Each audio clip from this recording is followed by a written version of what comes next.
alhamdulillah kita temukan pada petang 6 Syakban 1444 Hijrah ini, mudah-mudahanlah Allah Azza wa Jal memberkatilah kita sepanjang dalam bulan Syakban dan mudah-mudahan Allah sampaikan kita semua ke dalam Ramadan insya-Allah.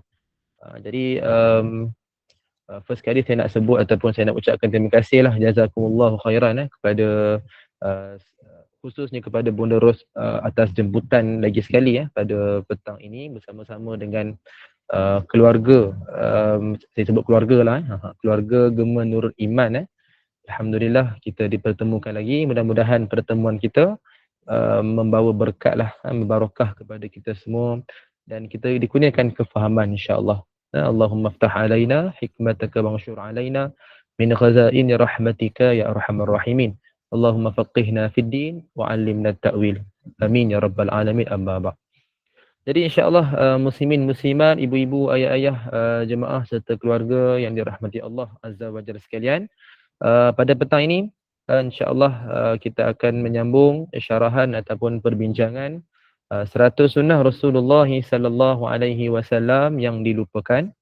Jadi terlebih dahulu ibu-ibu ayah sekalian, sebelum kita bincangkan, juga sebelum kita buat soalan uji minda kan, seperti yang dah kita lalui 2 kali pertemuan kita bersama, ibu-ibu tahulah cara saya macam mana kan. Kita akan start enjin dulu, panaskan enjin dulu, baru kita akan bincangkan. Dan tujuan kita buat uji minda ni adalah antara sebabnya untuk kita mengulang kaji sebenarnya. Apa yang kita dah belajar, apa yang kita dah pernah dengar selama ni kan, uji minda kita. So dapat sama-sama kita bincang, kita mantapkan lagi kefahaman tu. Itu antara tujuan lah. Jadi insya-Allah sebelum kita melihat kepada soalan uji minda tersebut, saya nak share kepada ibu-ibu sekalian dulu satu slide. Saya itulah nak tengah share slide ni. Dia masa-masa ni jugalah dia agak loading sikit. Tapi tak apa, saya sebut dulu ataupun saya maklumkan dulu apa yang saya nak share ni, iaitu berkenaan dengan puasa pada bulan Syakban. Jadi kita tahulah, sedia maklum kan, bulan Syakban ni dah hampir kepada Ramadan. 1 bulan kita panggil sebagai persediaan lah nak hadapi Ramadan. Jadi antara ibadah yang sangat digalakkan adalah kita melaksanakan ibadah puasa. Jadi pertama sekali, ibu-ibu sekalian, kita biasa dengar berkenaan dengan puasa keseluruhan pada bulan Rejab, Syakban dan Ramadan.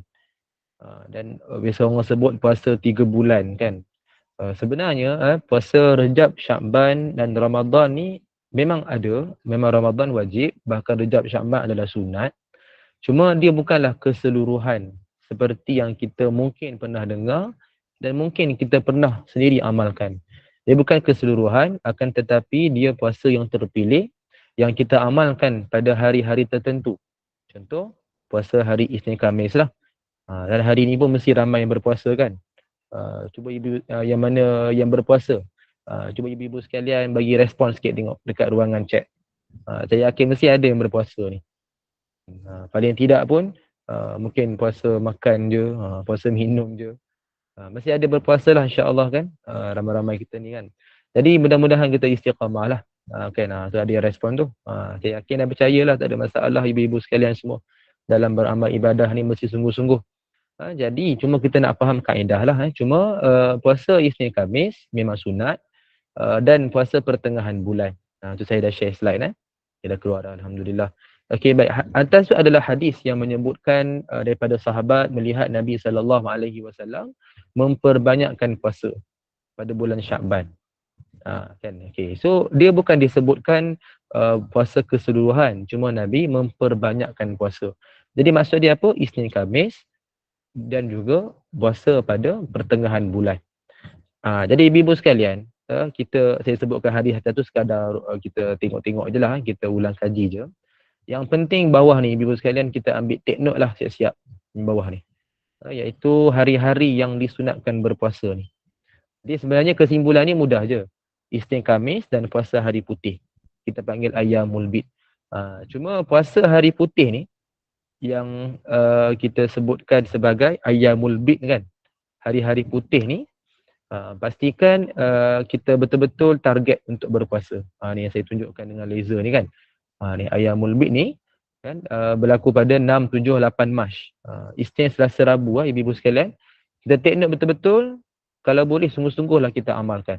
Sebab Rejab yang lepas, kalau kita perasanlah ibu-ibu sekalian, pertengahan bulan ni dia berlaku pada hari cuti. Sabtu, Ahad, Isnin. Isnin tu Taipusam, cuti jugalah kan. Sampai ada yang mengadu. Jemaah dia kata dia nak puasa tapi tak boleh, tak mampu sebab bercuti. Jadi tak seronok lah kalau puasa time cuti ni sebab kita nak bercuti dengan family kan. Tak kalah kita nak makan-makan tiba-tiba kata puasa. Jadi sampai ada yang terpaksa tak berpuasa. Jadi Rejab tak apa, yang lepas tu kita lepaskan. Syakban ni yang belum lagi datang, maknanya puasa hari putih pada minggu depan hari Isnin. So ibu-ibu sekalian, sama-samalah kita letakkan target, azam untuk kita berpuasa. Tak mampu 3 hari straight, kita puasalah sehari sekurang-kurang. Yang pasti semakin banyak kita beramal ibadah, semakin tinggilah ganjaran, semakin terserlahlah kesungguhan kita dalam beramal ibadah. Maka itu yang Allah suka. Kan bahkan kita beramal ibadah walaupun sedikit tapi istiqamah itu lebih Allah suka. Kan pernah sekali Nabi sallallahu alaihi wasallam ditanya kan oleh seorang lelaki, ayu ahabul a'mali ilallah. Apa amalan yang dicintai di sisi Allah? Maka apa yang Nabi jawab? Nabi kata, adwa muha wa in qalla atau kama qala, yang berkekalan walaupun sedikit. Apa maksud dia ibu sekalian? Bukan suruh kita amal ibadah sikit di sepanjang masa. Maksud dia lebih utama kita beramal ibadah biarlah sedikit tapi dia berterusan. Macam contoh puasa ni, biarlah kita buat katakan seminggu sekali, Isnin je atau Khamis je. Yang penting berterusan sampai habis Syakban. Ramadan memang keseluruhan lah. Jangan Ramadan seminggu sekali pula. Habis Ramadan tu masih berterusan lagi. Walaupun sikit kita buat. Itu lebih istiqamah, yang lebih ikhlas berbanding kita buat sekali-sekala. Jadi sama-samalah kita rebut peluang yang mana disebutkan dalam hadis tadi, riwayat Al-Bukhari, yang pernah ditanya oleh seorang lelaki kepada Nabi sallallahu alaihi wasallam. Hanya sama-samalah kita amalkan, mudah-mudahan Allah berkati ke atas kita. Jadi perbanyakkanlah sama-sama kita berpuasa insya-Allah ibu sekalian. Tadi ada yang respon tadi katakan apa, ada kenduri kahwin jemputan kenduri kahwin. Bonda Mazni je lah kan, hari cari cuti kan, Sabtu, Ahad, Isnin. Jadi Sabtu, Ahad lah, yang Isnin Taipusam kan. Jadi yalah, kita pun faham kadang-kadang ada halangan. Tapi tak apa, yang penting akan datang ni Isnin, Selasa, Rabu. So peluang yang sangat cerah untuk kita berpuasa. Jangan lepaskan peluang, pastikan kita berpuasa. Dan sambil-sambil kita buat ibu-ibu sekalian, jangan lupalah sekali ajak family buat. Ajaklah anak-anak sekali buat. Anak cucu lah, yang mana ada cucu yang dah sekolah rendah kan. Ajaklah dia. Kalau perlu kan, bagi dia motivasi, galakkan, bagi dia belanja makan ke, belanja dia apa-apa yang dia nak kan, supaya dia ada satu semangat. Dia orang kata nak apa orang kata nak memujuk dia je. Bukan apa kan, bukan kata puasa sebabkan hadiah tu. Cuma motivasi je. Ikut pada tahap dia. Kita panggil apa at-targhib kan, nak mengajak dia, nak bagi dia seronok. So lama kelamaan insya-Allah dia akan istiqamah. Hari cuti ni adalah bulan untuk kita tarbiyah anak cucu kita buat kebaikan. Solat berjemaahnya, berpuasanya, sedekahnya, kita biasakanlah. Jangan lupa untuk ajak dan kita biasakan mereka. Jadi saya personally ibu sekalian, apa yang saya buat di sekolah saya lah, ni saya share sekadar kata apa, kongsi-kongsi je lah. Jadi saya sebagai seorang guru, kita pun nak sampaikan kepada anak murid kita. Yalah, anak sendiri tak ada. Kita sampaikan kepada anak murid. Kan? Saya sebut adik murid lah. Nak panggil anaknya jauh sangat pula kan. Saya panggil adik murid.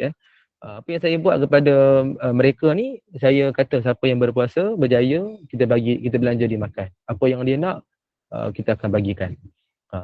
Betul, adalah ramai-ramai itu adalah pernah sekali itu 3 orang sekawan, kawan rapat dia berpuasa. Asalnya seorang je berpuasa, tapi dia ajak sekali 2 orang lagi kawan dia berpuasa. Lepas tu dia berjaya, 3 orang. So kita belanja dia makan. Seorang minta apa ramen lah, seorang minta Maggi lah. Tapi tak apalah, sekali-sekala bukan selalu kan. Kalau selalu susah juga kan, kata apa, poket koyak juga kan nanti. Tapi kadang sekali-sekala kan, tapi tak apa, kita bagi dia begitu. Alhamdulillah sampai sekarang, sampai hari ni dia masih lagi cuba nak berpuasa. Ada sekali dia tak berjaya, tapi dia cuba sendiri. Tak perlu paksa. Ada sekali tu dia dah berjaya puasa. Dia sekali dia ajak kawan-kawan dia buat status dalam WhatsApp, dia ajak kawan-kawan berpuasa, beramal ibadah yang lain. So ini satu benda yang kita patut lakukan. Supaya apa? Bila kita beramal ibadah bukan hanya seorang-seorang, tapi kita mampu nak berjaya untuk ajak orang. Biarlah orang tak ikut ke, orang cakap apa ke, itu terpulang pada dia. Yang penting kita buat. Mudah-mudahanlah kita mampu laksanakan, insya-Allah. Jadi ibu-ibu sekalian yang dirahmati Allah, insya-Allah kita akan tengok pada soalan kuis yang mana last kita baru 2 pertemuan kan. So maknanya soalan yang ketiga lah. Saya akan paparkan dalam slide. So ibu-ibu sekalian, pastikan kita dapat jawab lah. InsyaAllah mudah-mudahan Sekejap saya nak buka. Di slide lain rupanya, tersilap buka slide. Sekejap saya buka slide dia. Okay, ada yang respon Bonda Maimunah. Time tu kadang orang kata riak. Kalau kita fikir tentang kata-kata orang, sampai ke sudah kita tak akan beramal ibadah. Kan? Maksud dia apa? Kesimpulan dia, kata-kata orang ni tak perlu. Pemerhatian ataupun respon orang ni tak perlu. Yang penting perhatian daripada Allah. Kan? Bagaimana Allah melihat kita, itu yang penting. Maknanya kesungguhan kita dalam beramal ibadah. Kalau kita fikirkan kata orang, memang sampai ke sudah orang takkan rasa puas hati pun. Kan? Abaikan sahaja. Kan? Yang penting kita buat kerana Allah. Kan? Bonda Mas ni ada respon. Jangan cerita kita puasa. Kaedah bercerita ni kena lihat. Maknanya kita, kalau kita ajak berpuasa, contoh kita kata, jomlah kita puasa esok hari Isnin contoh. Kan? Jadi, kita buat perkara itu, maknanya kita ajak orang bukan sebab kita nak menunjuk kita ni berpuasa, cuma kita nak mengajak orang buat benda baik, tanpa sebut pun kita berpuasa. Contohlah bab puasa ataupun apa-apa amal ibadah pun. Okay, kita just bagi tahu, okay, jom kita ajak orang. Biasa kalau kawan yang baik dia takkan cakap macam tu. Dia akan bagi lagi semangat adalah kan dia lagi bersungguh-sungguh buat ibadah.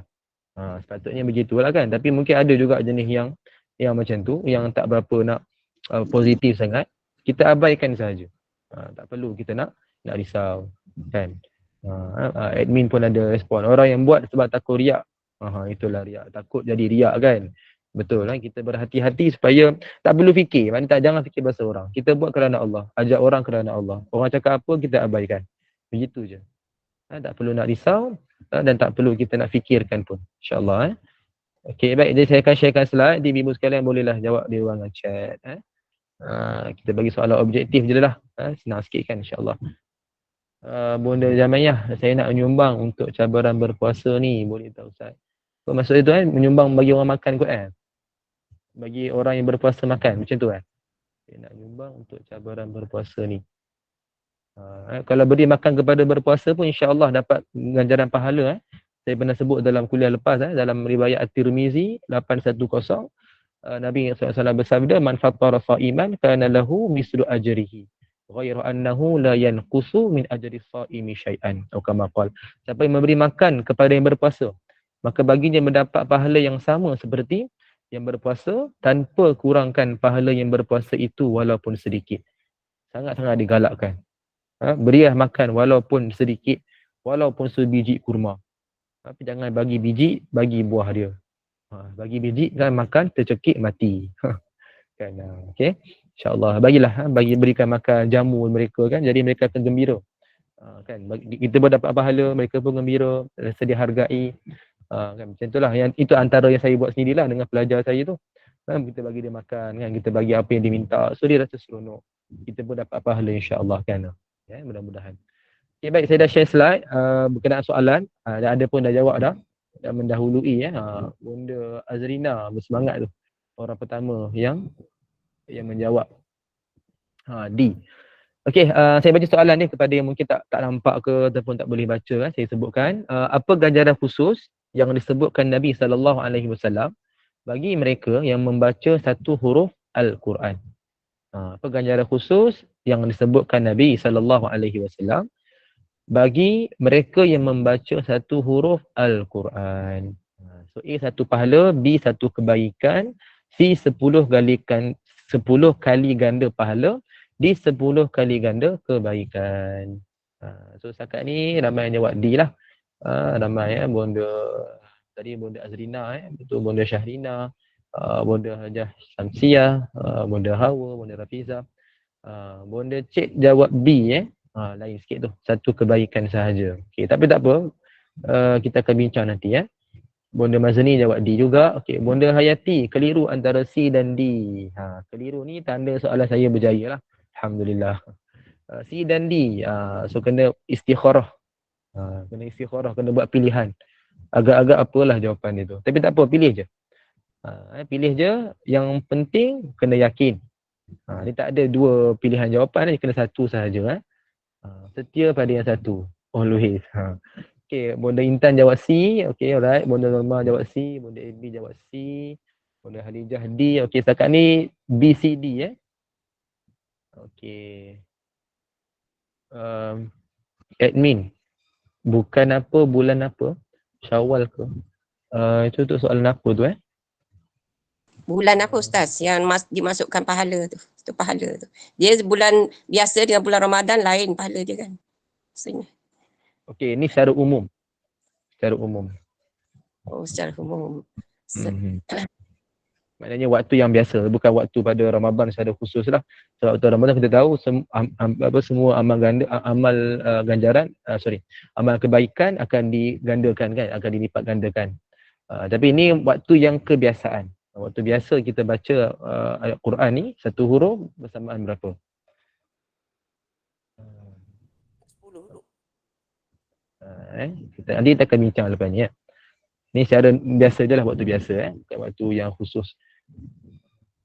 Sekiranya khusus saya akan sebut contoh bulan Ramadan kan.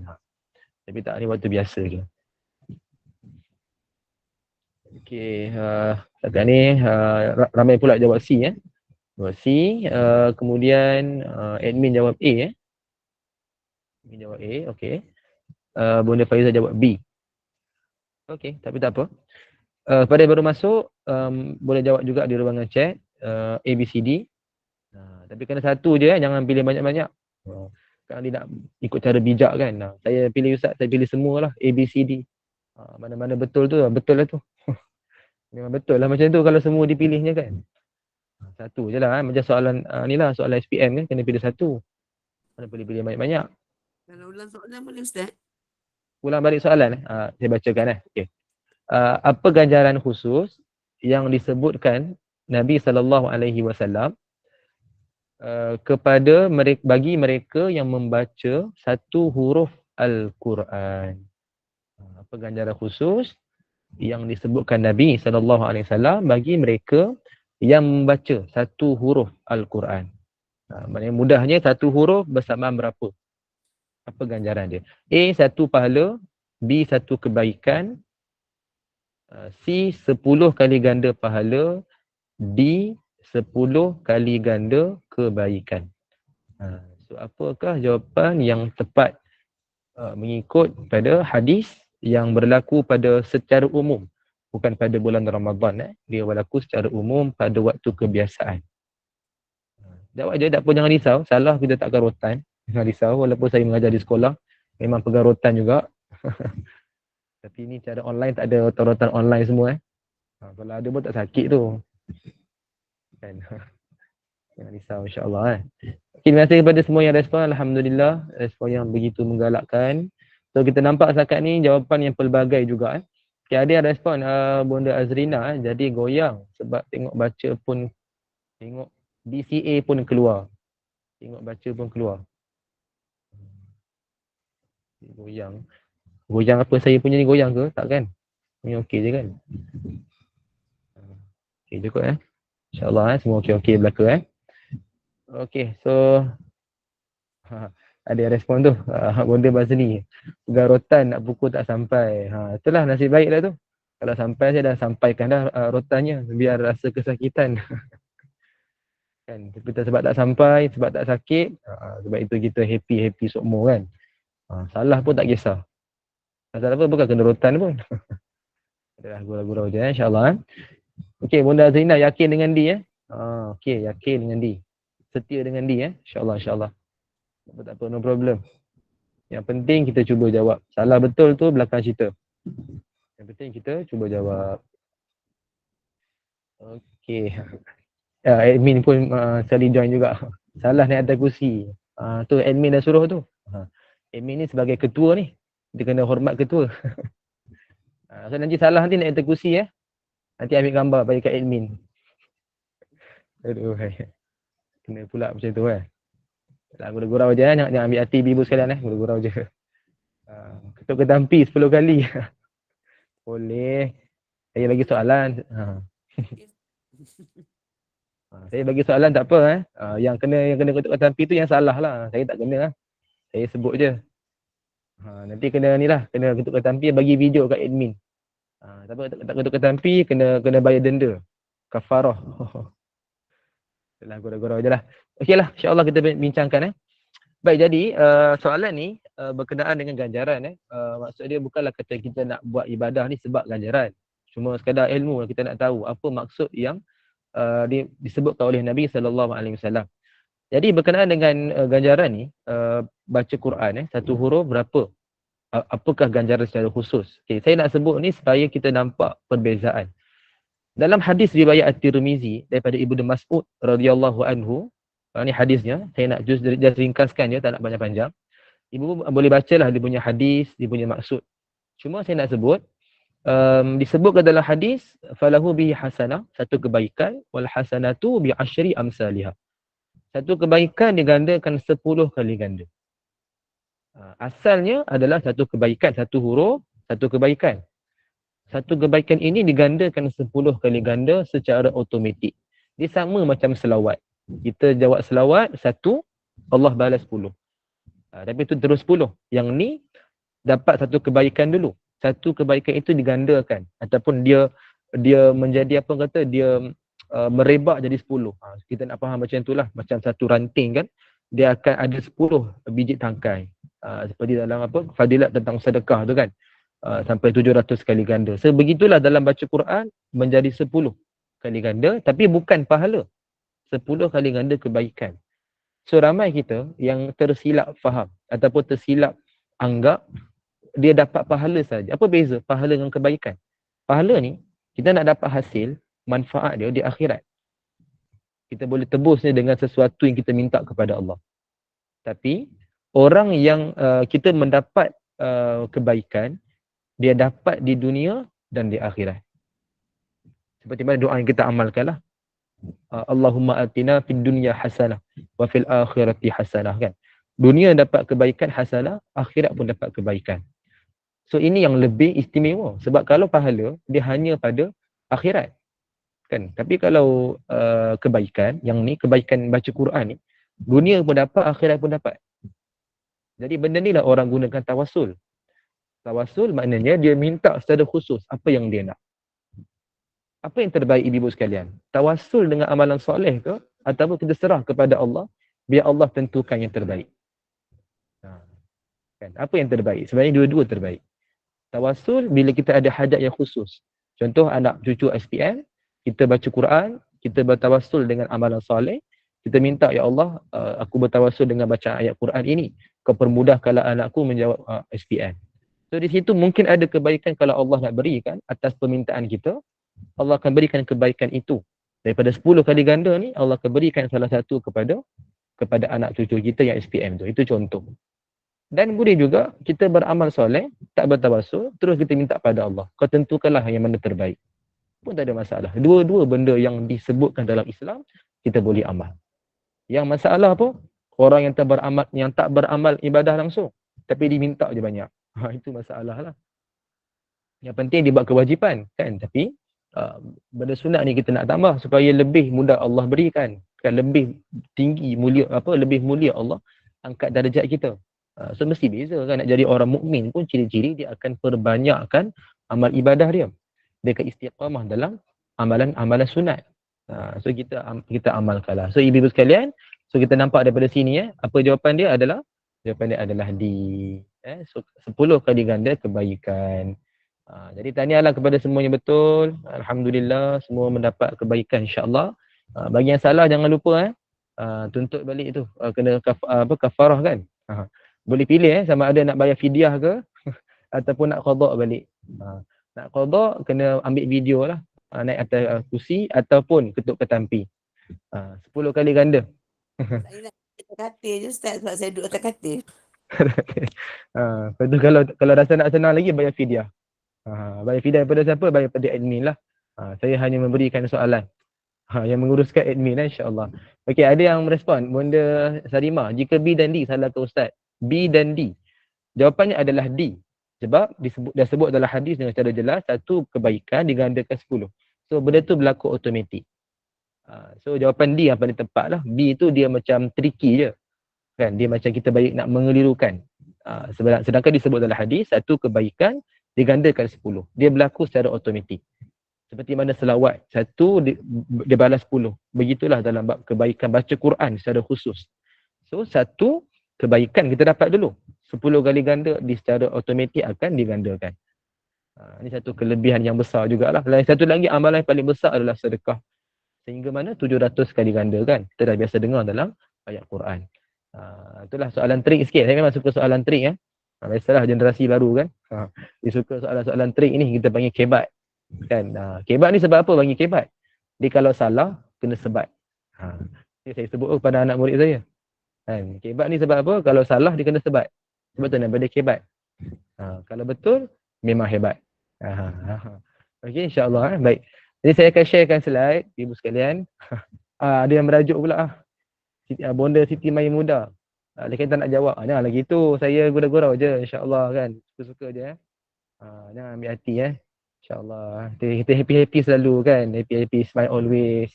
Kan. Baru tak muka kerut, dahi tak kerut kan. Okey, baik.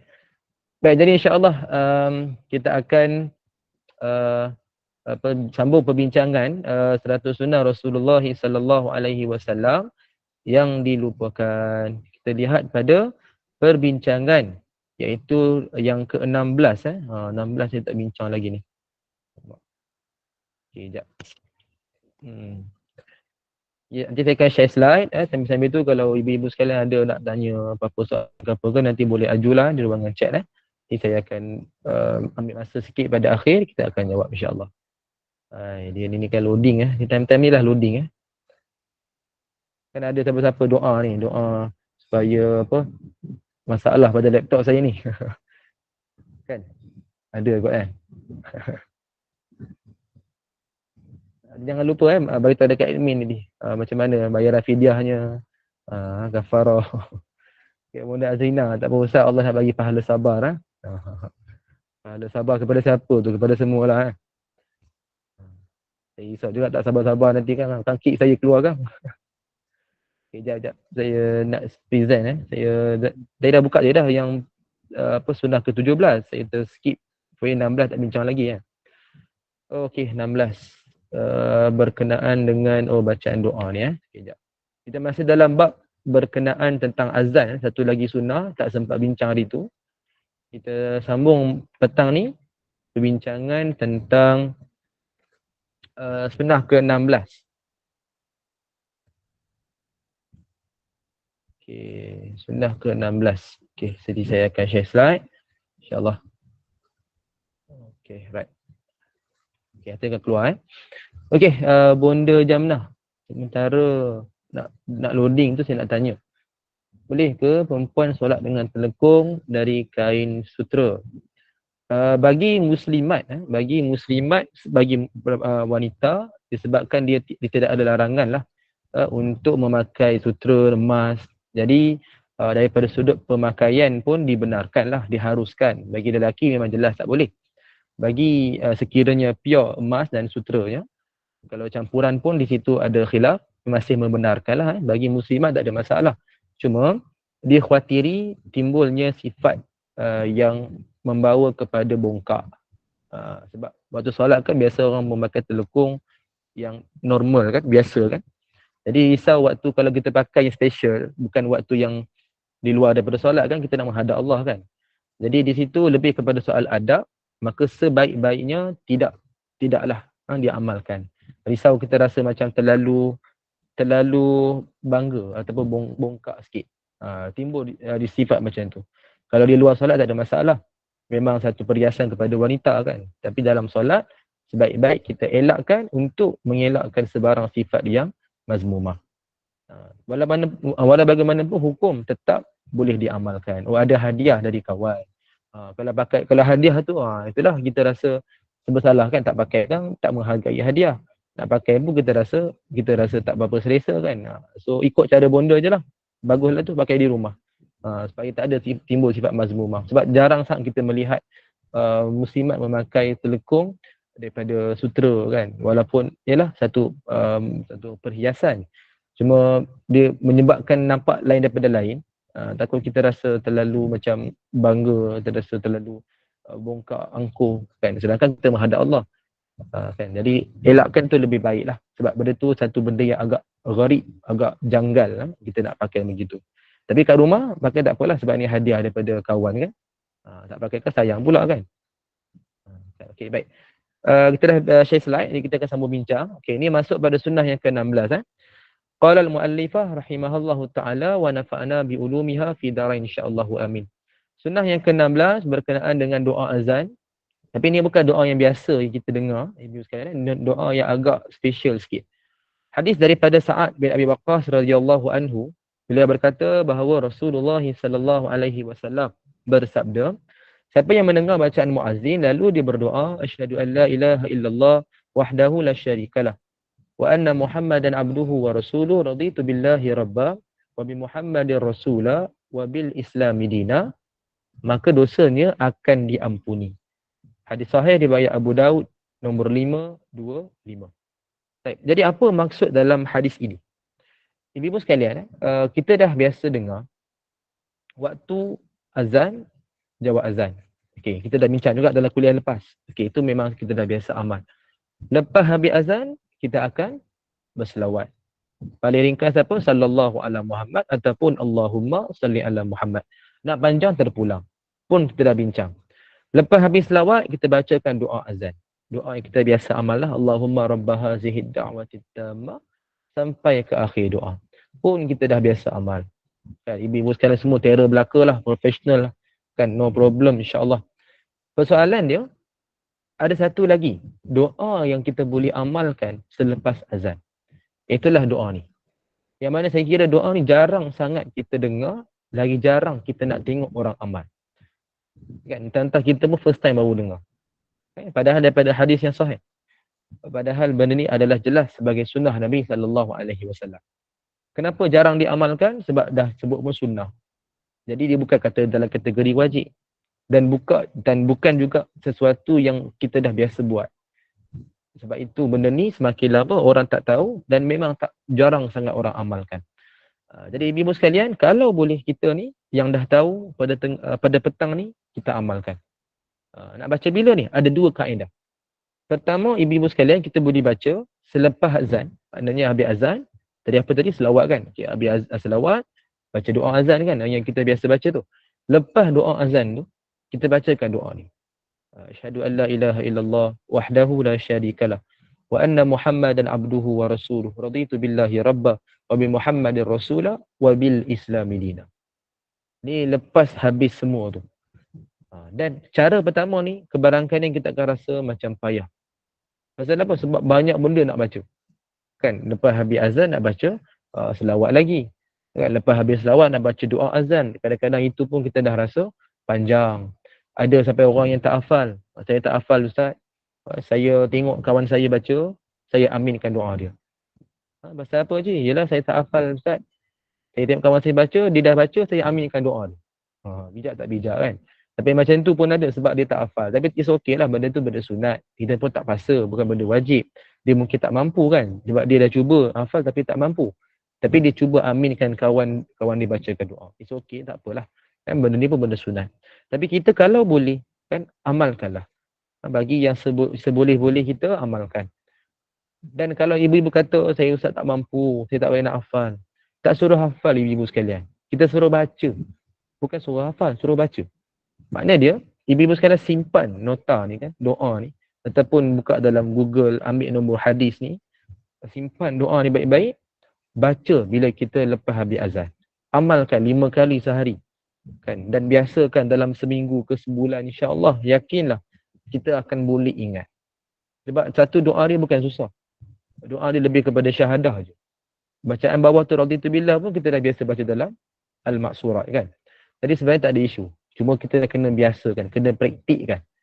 So amalkan. Bagi kita yang rasa susah, tengok dulu, amalkan. Katalah ibu-ibu kata, ada tak ustaz cara lain? Saya nak amalkan ustaz tapi saya rasa ni agak panjang. Ada tak cara lain? Di situ ada kaedah yang kedua. Kaedah yang kedua, iaitulah apa dia? Kita mengamalkan ketika mendengar azan.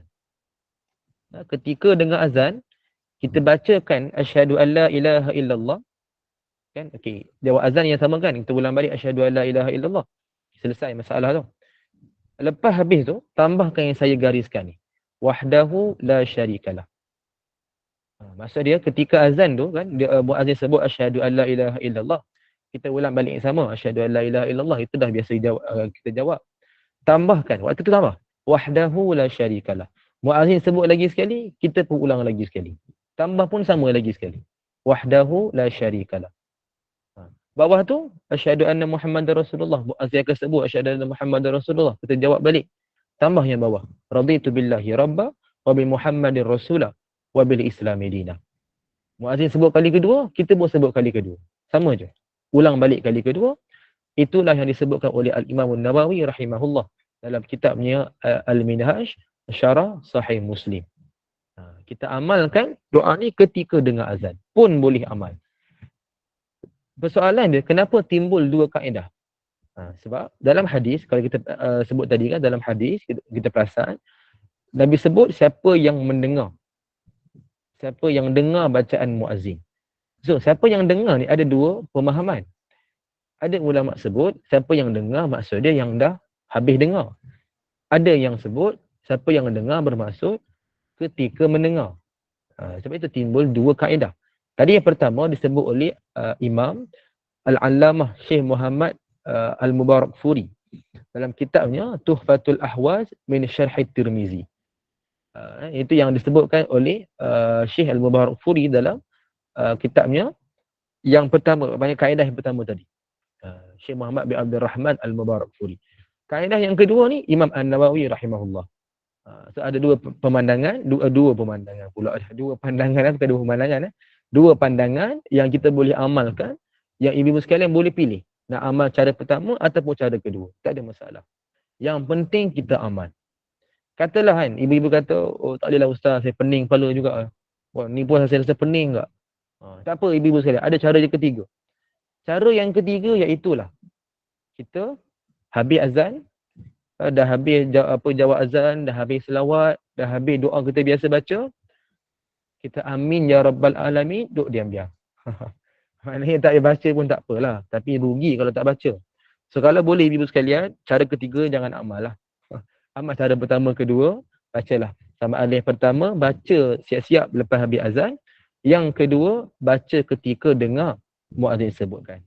Ini yang terbaik. Sebab apa? Kelebihannya pun cukup besar kan, kita dah sebut tadi. Dosanya akan diampuni. Sebenarnya dosa yang disebutkan adalah dosa yang kecil. Yang kita tahulah dosa besar mesti memerlukan kepada taubat. Kan?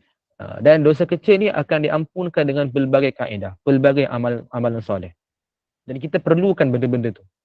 Kita perlukan amalan soleh itu sebab kita mungkin akan melakukan sesuatu dosa yang kecil. Sebab apa? Kerana benda itu menjadi satu kebiasaan. Kita mungkin tak perasan. Kita pun tak tahu. Kan? Sebab itu kita amalkanlah. Maknanya amalan-amalan sunat bersungguh-sungguh.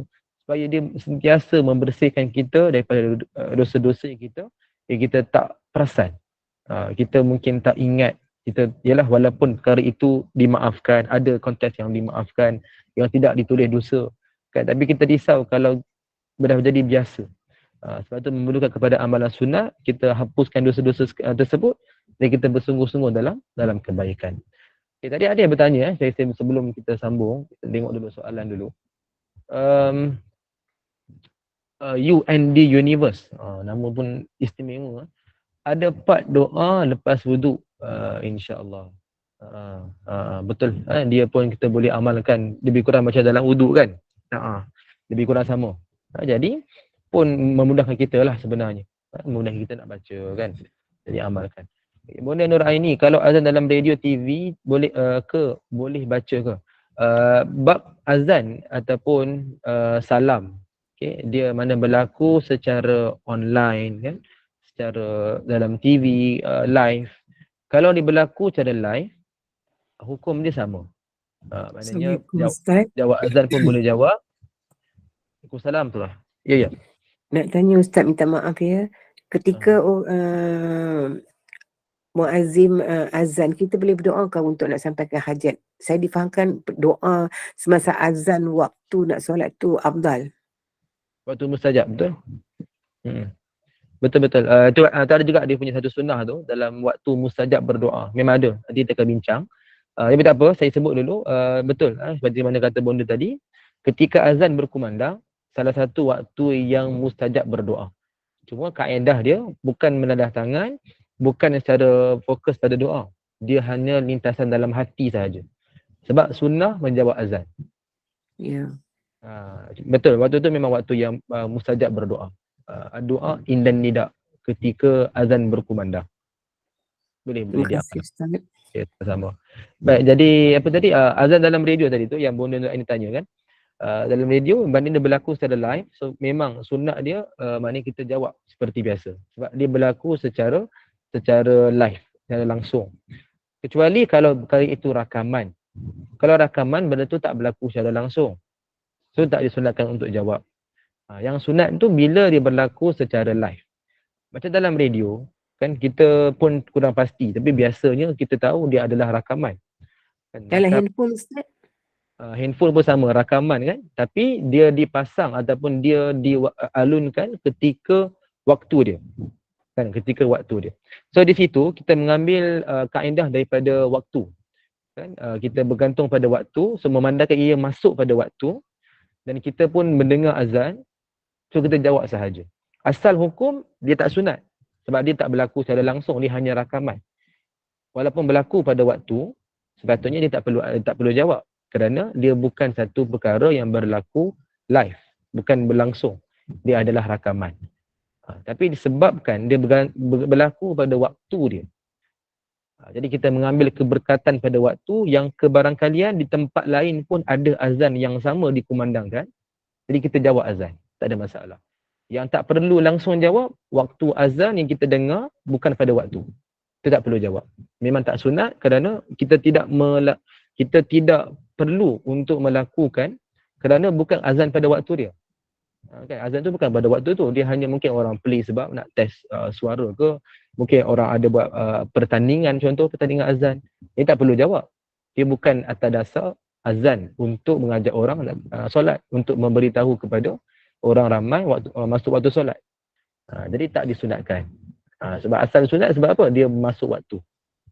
Itu baru sunat. So begitu maknanya ikut pada keadaan lah. Okey, baik. Bonda Rahmah. Ya. Siapa tu? Kita kan selalu buka Allah Akbar, Facebook kan, buka YouTube. Kita akan dengar, kebetulan masa kita buka tu dia tengah azan maghrib, azan asar. Masa dia kan tak sama dengan kita kan, tapi dia live dari sana. Dia live. Macam mana? Okey, disebabkan dia berlaku secara live walaupun bukan tempat kita waktu azan, tapi tempat dia dan kita dengar daripada tempat dia, so dia berlaku secara langsung. Mengambil kaedah yang asas tadi, maka kita jawab balik. Kita jawablah. Kerana apa? Sebab dia berlaku pada waktu dia. Dan kita dengar secara online walaupun bukan tempat kita tak berlaku azan tu. Kan, tapi di situ di tempat dia berlaku secara live. So kita dengar seolah-olah kita dengar di tempat dia lah. Jadi kita jawab je azan. Sunat sama. Sebab dia berlaku pada tempat dan pada waktu dia. So kita jawab azan tu. Okey, baik. Bonda Rahmah, Ustaz saya ada dengar daripada sumber lain yang doa ni semasa azan, masa Bilal baca asyhadu anna Muhammadar Rasulullah. Betul, tadi kita sebut tadi kan, maknanya ketika muazzin sebut asyhadu anna Muhammadar Rasulullah kan, kita jawab dulu asyhadu anna Muhammadar Rasulullah. Tambahkan doa yang saya letakkan garisan ni. Ni maknanya dia ada dua. Asyhadu an la ilaha illallah, jawab yang atas, tambahkan sikit. Asyhadu anna Muhammadar Rasulullah, jawab yang bawah, tambahkan sikit. Itu kaedah dia, kita memisahkan jawab ketika azan. Tadi tu yang saya sebut mula-mula tadi tu jawab lepas habis azan. Dia ada dua benda, dia ada dua benda kita boleh amalkan, boleh pilih salah satu. Sebab apa timbul dua pandangan? Sebab dia berlaku maksud yang difahami dalam konteks berbeza. So tak ada masalah, yang penting kita amalkan. Yang penting kita jangan tak amal langsung lagi rugi. Okey, Mulia Nur Aini, Ustaz saya doa amal doa tu dalam zikir saya pagi dan petang. Boleh ke Ustaz? Boleh sangat, tak ada masalah. Secara umum amalan soleh kita, secara umum tak ada masalah. Kan zikir bebas, nak amalkan doa ni waktu biasa pun tak ada masalah. Tidak ada sebarang halangan. Cuma waktu-waktu yang sunnah ni kita lebihkan lagi. Ni waktu yang khusus yang Nabi amal, kan waktu yang lebih patut kita beramal. So kita lebihkan, semangatkan lagi. Baik. Jadi untuk Bonda Nur Aini boleh je, tak ada masalah. Bonda Jamnah, saya selalu amal doa ni selepas muazzin dah habis lafaz asyhadu anna Muhammadar Rasulullah. Amal doa ni maknanya dua-dua sekali ke? Kalau ikutkan, yang tepat adalah kita asingkan. Seperti mana saya sebut dalam slide ni, ketika muazzin sebut asyhadu an la ilaha illallah, jawab balik asyhadu an la ilaha illallah tambah wahdahu la syarikalah. Jawab yang muazzin sebut asyhadu anna Muhammadar Rasulullah, kita jawab asyhadu anna Muhammadar Rasulullah tambah yang saya gariskan tu. Raditu billahi rabba bi Muhammadir Rasulah wa bil Islami dina. Itu kaedah yang disebutkan oleh Imam An-Nawawi rahimahullah yang lebih tepat, sebab Imam An-Nawawi rahimahullah mengikut kaedah gabungan. Beliau gabungkan dua sunnah. Sunnah pertama jawab azan, ulang balik yang sama. Sunnah kedua baca doa. So digabungkan pada satu masa, diamalkan serentak. Sebab itu kita pisahkan dua ni. Ikut pada tempat dia. Okey. UND Universe, saya terbaca la haula wala quwata illa billahil aliyyil azim. Adalah setiap kali lepas muazzin melaungkan asyhadu alla ilaha illallah. Itu sah ke Ustaz? Kalau ikut pada sunnah, pada dalil yang asal tidak ada begitu. Dalil yang asal dalam riwayat Abu Daud, saya nak buka pun tak boleh. Riwayat Abu Daud nombor 527, hadis yang sahih. Saya buka senang nampak sikit. Dalam tu memang disebutkan adalah jawapan la haula wala quwata illa billah ketika hayya 'alas salah dan hayya 'alal falah sahaja. Jadi kalau bonda sebut kan kaedah macam ni, dia tak disebut sebagai sunnah lah. Bahkan ia hanya menambahkan satu amalan. Nak buat boleh, tak ada masalah. Benda tu adalah dalam konteks amalan soleh, amalan umum. Tapi jangan sebutkan sebagai sunnah lah, sebab dia tak ada pun secara khusus yang disebutkan kaedah jawab azan. Jadi saya akan share slide. Asal hadisnya apa dan apa yang disebutkan oleh bonda dalam soalan ni. Sebenarnya tak perlu. Asalnya dia hanya hayya 'alas salah hayya 'alal falah. Dia jawab la haula wala quwata illa billah. Ya, saya share slide Okey. Lepas hayya 'alas salah, tu betul. Memang itu dalam hadis lah. Memang itu kita biasa amal kan. Okey. Baik, soalan lagi Sekejap. Saya share slide dulu. Jadi kita nampak sikit lah apa dia punya perbincangan Ni kan, sekejap. Mana ni? Okey ni.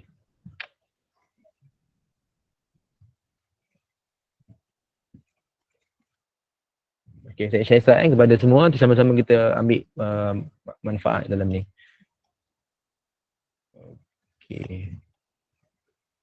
Okay, hadis dia adalah riwayat Abu Daud. Riwayat Abu Daud 527. Hadis yang sahih.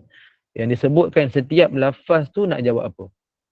Yang mana Nabi sebut dalam hadis, kita nak jawab apa. Jadi daripada situlah yang ulama mengeluarkan kaedah. Sebenarnya setiap lafaz dia sama je jawapan dia. Yang berbeza tu pada hayya 'alas salah dan hayya 'alal falah. Itu yang berbeza. Saya dah share slide Cuma ni separuh lagi saya akan buka lepas ni.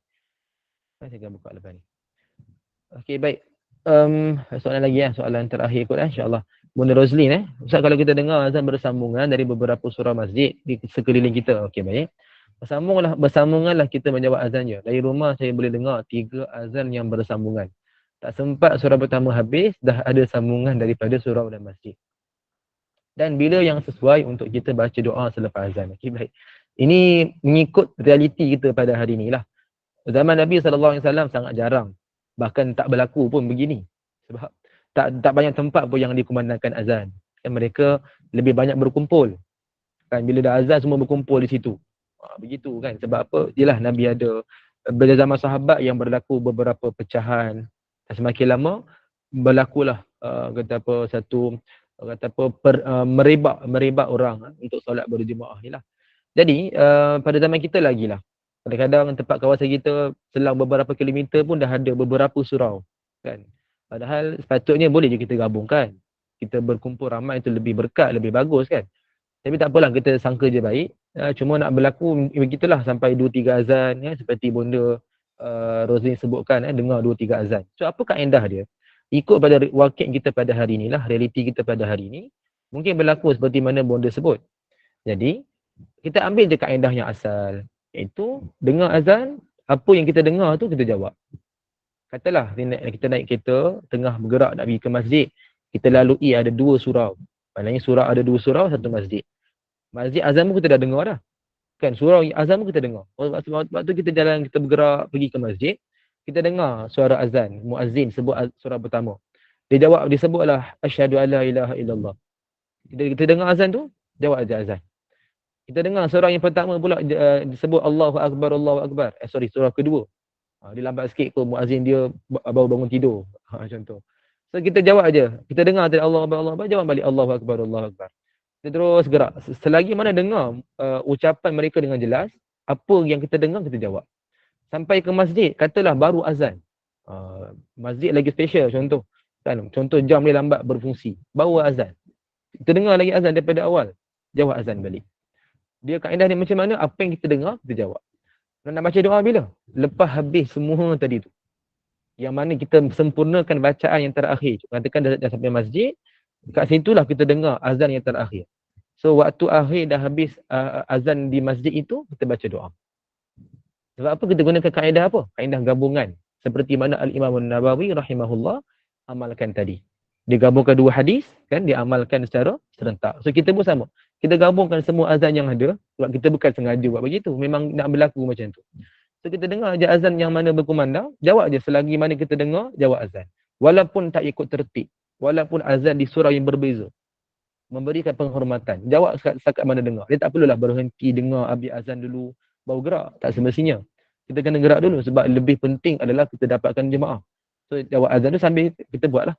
So jawab azan sambil kita dengar. Kan? Sampai akhir dah kita dengar di mana tempat yang terakhir. Yang doa apa azan tu habis. Di situlah kita baca doa. So itu kaedah yang ikut pada wakil kita. Ikut kepada seperti mana cara yang Imam An-Nawawi rahimahullah sendiri amalkan. Itu menggabungkan dan beramal dengan serentak. Sama kita gabungkan azan yang semua ada, kita jawab setakat mana yang dengar dan kita amalkan doa tu pada akhir sekali. Ini macam tu. Ini kalau ikut pada keadaan zaman sekarang ni lah. Dia berbeza kan, wakil kita ni berbeza.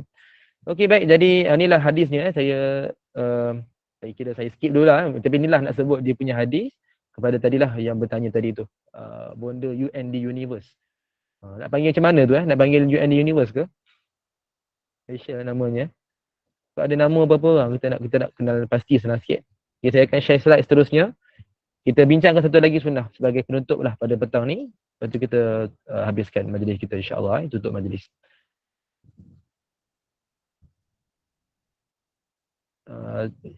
Okey, baik. Saya akan share slide seterusnya untuk sunnah yang ke-17 yang kita nak bincangkan pada petang ini. Universe tu apa, muslimat ke? Mungkin ada nama ke, boleh bagi nama kan? Kita nak panggil nama senang sikit kan? Buat bonda ke kan? Ni kan panggil UND Universe kan? Saya buat rasa macam pelik sikit Okay, baik, kita tengok pada sunnah ke-17, saya dah share slide. Okay, baik, hadis ini dia nak bincangkan tentang sutra. Hadis daripada Abu Sa'id Al-Khudri radhiyallahu anhu, dia berkata bahawa Rasulullah sallallahu alaihi wasallam bersabda. Yang bermaksud, jika salah seorang di antara kamu solat, hadaplah sutra yang halanginya daripada manusia. Jika ada seseorang yang hendak melintas di hadapan, tegahlah dia. Jika dia tetap juga ingin melintas, maka perangilah dia. Kerana dia itu syaitan. Dalam riwayat lain, dia itu bersama syaitan. Hadis sahih riwayat Al-Bukhari 509. Okey, secara ringkasnya, dalam hadis ni, apa yang disebutkan sebagai sunnah? Ada 3 perintah Nabi SAW. Pertama, Nabi suruh kita solat mesti kena adakan sutrah. Makna sutrah? Apa maksud sutrah? Dalam kitab Al-Fiqhul Manhaj dihuraikan maksud sutrah adalah sekatan, tanda pemisah antara orang yang sedang solat dan orang yang lalu di hadapan dia. Contoh, kita dah hadap sutrah, hadap dinding, hadap tiang, tongkat, sejadah. Tak ada apa-apa, letakkan tanda garisan. So, kita amalkan sutrah ni setiap kali kita mendirikan solat. Baik fardu ataupun sunat. Katakan fardu, solat berjemaah. Solat berjemaah yang paling utama penting adalah imam. Sebab itu bagi imam, sangat-sangat digalakkan disediakan mihrab. Kan, tempat yang dia khusus berada sebagai imam di tempat yang depan untuk dia menjaga kekhusyukan. Sebab imam ni kita kata macam tonggak. Kan, benda yang paling penting, asas dalam solat berjemaah. Kalau imam berterabur, memang makmum jadi berterabur juga. Kan, kebiasaannya begitu. Dia macam ketua keluarga lah. Kan, bila ketua keluarga tu stabil, insya-Allah yang lain pun, isteri anak-anak pun insya-Allah stabil. Kalau ketua keluarga sendiri tak betul ataupun tak berapa nak stabil, so menyebabkan ahli-ahli dia pun dalam keadaan yang tidak stabil. So begitulah nak bagi perumpamaan. So pentingnya imam, sebab tu imam bagi dia solat dalam keadaan ada mihrab. Tapi tak apa, yang penting di solat tu ada sutrah. Bagi para imam, walaupun tak ada mihrab, mereka ni akan berada dalam keadaan bersejadah.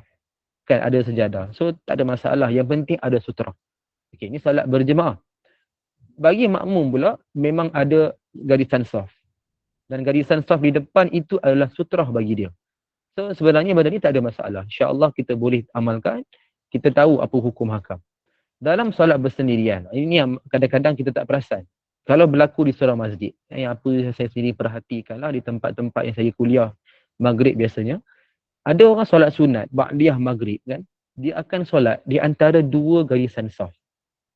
Kita dah sebut tadi dah, kalau kita solat di atas garisan depan tu, garisan depan kita adalah kita punya sutrah. Kan, kita punya kawasan solat lah. So kalau orang nak lalu ni adalah depan daripada sutrah. Dan lalu dalam kawasan sutrah tu. Dia lalu depan daripada line tu. Kan, so itu tak ada masalah. Kan, kalau solat di atas garisan saf. Yang lebih baik adalah orang yang solat dia menghadap dengan tiang, berhadapan dengan barang ataupun contoh barang, dia letak barang ataupun ada satu benda macam contoh kabinet kat depan dia, dihadap dengan sesuatu tembok kat masjid surau dia. So itu lebih baik sebab orang memang akan nampak benda tu dan orang sangat jarang orang akan lalu depan orang solat tu. Sebab apa? Sebab dia berhadapan dengan sesuatu yang menjadi sutra yang sangat mudah orang nampak. So jarang sangatlah nak kata orang akan lalu depan kawasan solat tu. Tak ganggu orang yang solat. Tapi kalau nak solat waktu biasa, tempat biasa pun boleh. Pastikan solat ni adalah sutrah. Persoalan dia kalau solat di antara dua garisan. Sutrah dia kat mana? Itu kita tak tahu. Kan solat di antara dua garisan, kan ada dua garisan, dua saf. Solat di tengah-tengah. So mana sutrah dia? Kita pun tak tahu. Kita pun tak pasti dan dia pun mungkin tak tahu sutrah tu sunnah. Jadi dia telah meninggalkan sunnah. Yang kedua menyebabkan orang akan mudah sangat mengganggu dia. Walaupun tak sengaja. Maknanya lalu depan dia. So ini menyebabkan satu gangguan kan kepada dia. Jadi sebab itu kita perlu elakkan. Maka solatlah di dalam. Pastikan ada sutrah. Paling-paling pun letaklah barang di depan. Sebab tu biasa orang yang musafir kan. Dia akan dia akan letak barang dekat depan. Kan, tapi ikut pada keadaan lah. Kalau kata dah solat tu di saf kedua, ketiga kan solat berjemaah, maka jangan letak depan pula. Dia tak sesuai sebab dia mengganggu untuk kita solat. Kan, jadi kalau solat bersendirian, bolehlah buat macam tu. Ataupun solat di garisan saf pertama, depan tu ada tempat dah letak barang, letaklah barang. Tak ada masalah. Tapi kalau solat di belakang-belakang, garisan saf kedua, ketiga ni biasanya tak sesuai. Kan, sebab kawasan solat pun sempit. Jadi dia nak letak mana barang, letaklah kat belakang. Yang penting dia solat, pastikan ada sutrah. Okey. So itu yang pertama, pastikan ada sutrah, kita solat ni sebabnya ada sunnah. Yang kedua, bila orang lalu di hadapan, ada sunnah kita nak kena buat. Iaitu kita menghalang dia. Dalam hadis tak disebut apa cara nak menghalang. Tapi ulama bahas perkara ni, menyebutkan apa cara nak halang. Iaitulah kita melentangkan tangan. Terpulang ibu sekalian nak letak macam ni. Contoh kita lentangkan tangan macam ni kan. So orang nak lalu ni dia akan nampak kita lentangkan tangan. So dia tak akan lalulah, dia akan mengelak pergi tempat lain. Itu yang kita nak kena buat. Jangan orang lalu tu kita diam, kita buat tak tahu je. Sebab apa? Kita tak ada percubaan untuk halang. Dan halang pun, halang tu kena ikut pada tempat, maknanya ikut pada masa. Janganlah orang tu dah masuk dalam kawasan solat, kita pula pergi halang macam tu. Dia dah masuk dah, kita pergi halang. Kita halang macam tu kan, maknanya tak kenalah sebab dia dah ganggu kita dah. Dia dah berada dalam kawasan solat walaupun tak sengaja pun. Kan, tapi kita nak halang tu bermaksud kena awal. Halang siap-siap sebelum dia masuk dalam kawasan solat. Itu maksud dia. Jangan sampai dia dah masuk baru kita halang. So halang sebelum dia dah sampai ke tempat solat kita. Terpulang ibu sekalian nak angkat tangan kanan ke, nak tangan kiri ke, tak ada masalah. Tapi kena pilih salah satu. Tak usah pula dua-dua sekali yang angkat tangan, pangkah, dia macam Ultraman ke apa, jangan. Itu memang masalah ibu sekalian. Jadi kita kena pilih satu lah. Maknanya sama ada dua. Antara dua tu satu, sama ada kanan ataupun kiri. Ikutlah kesesuaian. Jadi itu maksud kepada halang. Itu yang kedua. Katalah dia tak faham isyarat. Ataupun dia masih datang. Tak faham ni maknanya apa? Kita dah lentangkan tangan. Kan? Dia pula tak faham. Dia tengok tangan kita macam ni, dia salam. Hai, apa khabar? Lama tak jumpa. Contoh, salam kan. Ataupun dia main set-set ke, main touch and go ke. Jadi dia tak faham konsep tu, dia tak faham konteks tu. Jadi kita nak kena buat apa? Dia masih lalu dalam kawasan solat, kita boleh tolak dia. Ini yang ketiga lah, halang dengan keras. Kita boleh tolak dia sekiranya perlu. Bukanlah kata suruh tolak tu sampai dia langgar tembok, cedera parah, hantar ke hospital semua, bukan begitulah. Itu bukan dah sunnah tu, itu memang dah jadi punah ranah dah tu. Kan jadi barah dah. Jadi bukan suruh macam tu lah. Kita buat ni maknanya tolak tu dengan tolakan yang ringan. Tolak sekali macam tu lah. Kan? Tapi isyarat itu lebih keras. Tadi tu kita amalkan iaitu dalam keadaan kita isyarat tu lebih ringan. Kita hanya lentangkan tangan. Yang ni pula isyarat lebih keras. Itu maksud dia. Apa tujuan? Supaya orang tak ganggu kita ketika solat. Begitu pentingnya khusyuk dalam solat. Dan satu lagi ibu sekalian, kalau kita dah solat, ada sutra, katalah kita dah solat, kita dah letakkan barang ataupun dah letak ada garisan soft kat depan. So kalau adalah seorang hamba Allah, dia datang, dia lalu depan garisan tu. Ikut pada hukum, tak ada masalah. Okay, kita rasa macam dia ni ganggu lah. Mungkin ada perasaan tu, kita rasa macam ganggu, dia lalu depan kita kan. Padahal dia lalu tu depan kawasan sutra. Maksudnya dia sebenarnya tak jadi isu. Kita tak perlu rasa terganggu pun. Tapi kadang-kadang kita kalau terasa terganggu, maka kita kena ketahui bahawa ikut pada hukum, dia tak ganggu kita pun. So kita tak patut untuk sangka buruk kepada dia. Tak baiklah begitu. Ikut pada hukum macam tu. Maknanya apa? Dia lalu tu depan kawasan solat. Tak ada masalah. Kalau lalu dalam kawasan solat, kita boleh sampai kepada dia. So kena buat sunnah. Sama ada halang, tadi kita dah sebut kanan ataupun kiri. Dan satu lagi, kalau dia masih lagi lalu, tolak dia. Tapi tolak tu ringan je lah. Tolak tu sekali, tolak ringan. Termasuk kalau anak-anak buat macam tu pun sama. Contoh orang bawa anak kecil kan, dia pergi bermusafir ke, dia bercuti sana sini kan.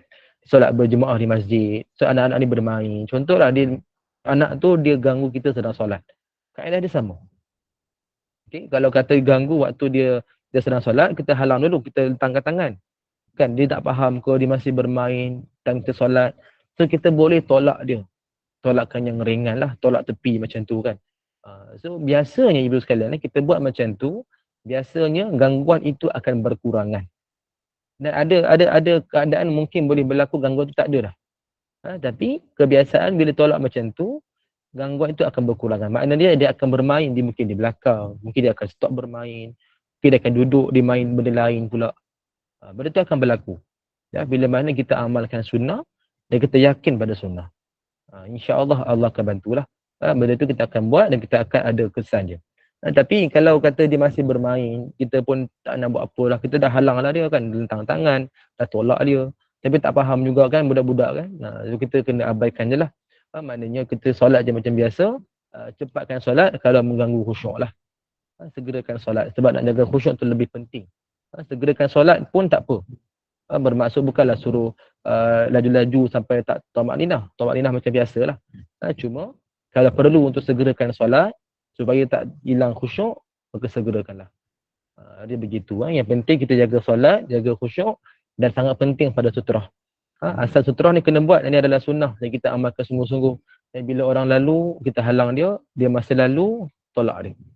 Begitulah kaedah yang kita boleh amalkan. Baik, kita lihat kepada soalan lah sebagai penutup lah untuk petang ni, insyaAllah. Kita bincang dua je lah, tapi tak apa, insyaAllah dapat manfaat. Tadi you and the universe. Maaf Ustaz, di masjid sunnah ke berdoa lepas iqamat? Ikut daripada asal dalam hadis, ia adalah berkenaan dengan azan. Azan sahaja. Bahkan dalam kitab Riyadhus Shalihin pun disebut oleh Imam An-Nawawi rahimahullah, sunat ni adalah berlaku pada azan. Iqamat sebenarnya dia kita nak mendirikan solat. Kita iqamat ni hanya nak memanggil orang datang membentuk saf. Walaupun di situ ada beberapa isu lah. Contoh nak berdiri bila kan, ketika mula iqamat ke, ketika qad qamatis solah ke, ketika akhir iqamat ke. So sebenarnya semua ni adalah pandangan-pandangan ulama yang mengharuskan. Yang penting habis di iqamat kita dah bersedia dalam keadaan membentuk saf. So sebenarnya nak menjawab iqamat ni sebenarnya tak perlu. Asalnya pada hadis tak perlu sebab dia hanya azan, jawab azan sebab di situ waktu yang panjang. Kita ada masa nak jawab. Waktu iqamat kalau kita perasan dia segera, dia cepat dan kita hanya fokus pada nak membentukkan saf. Habis di iqamat kalau kita perasan habis di iqamat imam dah terus akan menyebutkan kalimah-kalimah untuk memulakan solat. Contoh apa? Istaqimu kan, bentukkan saf, rapatkan saf. Dia dah sebut macam tu. So, sebenarnya di situ tak ada pun satu ruang untuk nak jawab azan, nak baca doa azan. Tapi kita masih lagi ada yang amalkan atas dasar dia mengambil kaedah dalam azan. So ada isu lah, boleh je tak amalkan terus, tapi ikut pada asal hukum. Sunat tu hanya berlaku pada azan sahaja. Sebab iqamat, kita dah berdiri nak menunaikan solat. Dia fokus pada solat. Tapi nak amalkan juga, tidak ada masalah, tak jadi isu. Kita ambil kaedah daripada azan. Boleh jadi amalkan. Nak kata sunnah tu tak sunnah lah. Asalnya adalah kepada azan sahaja. Bunda Syarina, apa yang perlu kita buat semasa dengar azan? Perlukah berhenti melakukan sesuatu kerja sehingga selesai azan? Berhenti daripada buat kerja ni ikut pada konteks. Sekiranya kerja itu lebih penting. Contoh apa? Waktu sedang kita jalankan tugas. Kita sedang bertugas kan. So, itu adalah amanah. Sedangkan jawab azan adalah sunnah. Kan? Dan nak mendirikan solat pun, kalau katalah kerja kita habis, katakanlah pukul 5.30. Dalam waktu yang nak buat kerja tu, kita tak ada masa nak rehat langsung. Memang terpaksa kena bertugas. Contoh jadi frontliner, kan ada orang bertubi-tubi pesakit datang. Ya, contoh So tak ada peluang langsung nak rehat, tak boleh nak shift ke apa semua, tak boleh. So kita boleh je lewatkan sedikit untuk solat, maknanya 5.30 tu dah habis solat asar waktu tu. Boleh, tak ada masalah. Sebab yang lebih utama tadi adalah amanah. Yang mana waktu solat ni adalah lebih panjang, waktu yang agak fleksibel. Yang penting wajib solat dalam waktu. Kan? Dan berkenaan azan pun sama, ikut pada konteks. Kalau boleh berhenti buat kerja, jawab azan, fokus, berdoa dalam lintasan dalam hati, itu lebih afdal. Tapi kalau tak boleh, maka tak jadi isu. Cuma jangan tinggalkan jawab azan. Itu pun sama, ikut pada konteks. Kalau time tu jugalah, time azan tu lah kita nak pergi tandas, tak tahan nak buang yang besar. Kan? Tempat-tempat nak masuk berlangkah dalam tandas tu, dengar bunyi azan. Agak-agak lah, sanggup tak kita berhenti kat luar, berhenti habis azan dulu. Kena pula azan tu untuk Bilal yang better dan yang otai-otai. Dia azan tu bukan main merdu lah kan. Maknanya lambat.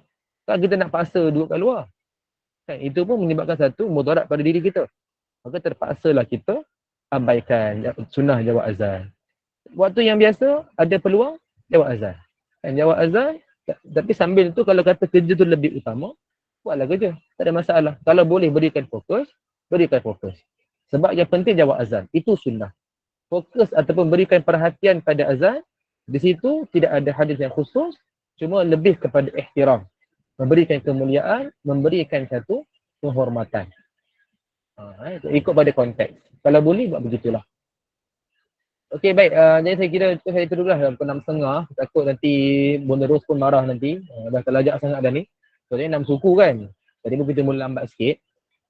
Tapi tak apalah. Saya kira cukup saya itu dulu. Mudah-mudahan kita dengar pada petang ni bukanlah hanya beletih kosong, bukan hanya berborak-borak kosong-kosong. Tapi kita dapatlah sesuatu untuk kita amal dan insya-Allah kita akan sambung lagi pada kuliah akan datang. Tak marah, takut juga mana tahu ambil waktu orang lain ke kan, waktu nak rehat ke kan. Tapi tak apalah, insya-Allah kita berhenti dulu, kita sambung lagi pada kuliah akan datang. Terima kasih Ustaz. Minta maaf Ustaz. Okay, sama-sama juga insya-Allah. Tutup dengan tasbih kafarah dan suratul Fas. Subhanakallahumma wa bihamdik asyhadu an la ilaha illa anta astaghfiruka wa atubu ilaik. Bismillahirrahmanirrahim. Wal 'asr innal insana lafi khusr illa alladhina amanu wa amilus solihati wa tawasaw bil haqqi wa tawasaw bis sabr. Wassalamualaikum warahmatullahi wabarakatuh. Waalaikumsalam warahmatullahi wabarakatuh. Syukran jazilan kepada Al-Fadil Ustaz Muhammad Hafiz, Muhammad Ibrahim yang bersama kita secara berkenaan dengan sunnah Rasulullah yang dilupakan. Jadi Alhamdulillah hari ini kita tumpukan kepada menjawab lafaz azan dan iqamah dan doa-doa yang boleh kita amalkan selepas azan berkumandang dan juga menghadap sutrah ataupun batas solat. Jadi mudah-mudahan kita dapat mengamalkan ilmu yang kita perolehi pada hari ini. Mudah-mudahan diberkati oleh Allah Subhanahu Wa Taala. Mungkin ada persoalan-persoalan kita akan nanti sekiranya ada peluang bersama dengan Ustaz boleh ajukan soalan itu lagi insya-Allah. Dan terima kasih kepada tim Gemenu Iman, terima kasih kepada para jemaah yang sudi bersama di kuliah asar pada petang ini. Dan untuk makluman para jemaah, malam nanti kita akan bersama dengan Al-Fadil Imam Masjid Negara iaitu Ustaz Muhammad Nazri Hadi Mustaqim untuk tadabbur surah Al-Baqarah pukul 8 malam. Dan pada pukul 9.15 kita akan bersama juga dengan salah seorang lagi Imam Masjid Negara Al-Fadil Imam Hasan Al-Fadli untuk bab fiqh iaitu berkaitan dengan jamak dan qasar. Mungkin tajuk ini dah kita bincangkan, mungkin kita boleh pengukuhan untuk tajuk ini insya-Allah. Jadi sama-samalah mengimarahkan kuliah kita untuk kuliah Maghrib dan Isya. Jadi sekali lagi terima kasih kepada semua, terima kasih kepada Ustaz, syukran jazilan Ustaz, dan juga kepada para jemaah hingga kita berjumpa lagi. Sekian wabillahi taufik. Wassalamualaikum warahmatullahi wabarakatuh. Terima kasih Ustaz dan jemaah semua. Assalamualaikum warahmatullahi wabarakatuh. Terima kasih Ustaz. Assalamualaikum. Assalamualaikum. Terima kasih Ustaz. Minta maaf Ustaz. Maaf.